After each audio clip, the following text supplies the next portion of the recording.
Hey guys, my name's Libby. I'm the Maker Coordinator at Sci-Tech Discovery Center, and today I'm going to talk to you about 3D printers. So if you've been to Sci-Tech before, you've probably seen our 3D printers going at the Maker Studio. And we just recently got a new one, so I wanted to take the opportunity to show you a little bit about the assembly process and then go over in more detail how a 3D printer works, what a 3D printer is, and the different parts of this printer that I'm going to put together right now. So I didn't want to spend too much time on the actual assembly of this printer.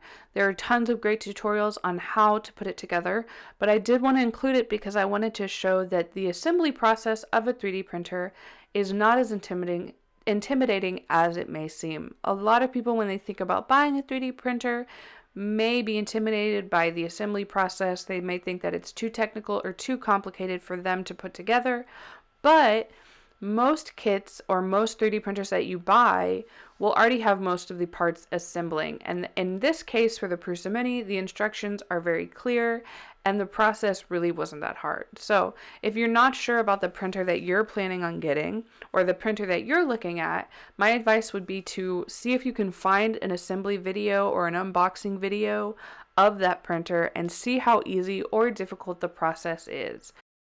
So now that we've seen behind the scenes of a 3D printer and learned about how this printer is assembled, let's answer some commonly asked questions about 3D printers.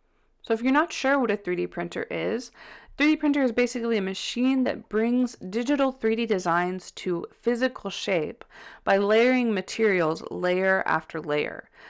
In this case, the material is a PLA plastic, which is a very common biodegradable plastic, but there's all kinds of different filaments and materials that can be used, such as ABS, which is another type of plastic, nylon, carbon fiber, sandstone, and even wood filament.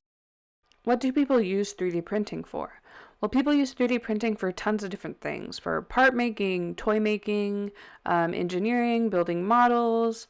They even have 3D printed candy, and in the future, 3D printed organs using biomaterial is becoming much more likely.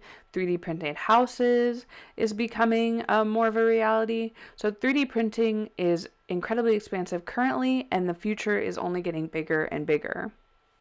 How does 3D printing work? Well, basically, filament is inserted into the extruder, which is the moving part that we're seeing in front of us. That then goes through the hot end, which is the nozzle at that base of the extruder. The nozzle is incredibly hot and melts the plastic or filament as it goes through.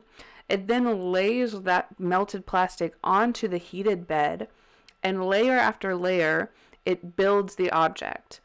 As the layers are put down, they're cooled so that the next layer can be printed on top. 3D printers use 3 axes to create this process. The x-axis controls the movement of the extruder from left to right. The z-axis controls the movement of the extruder up and down.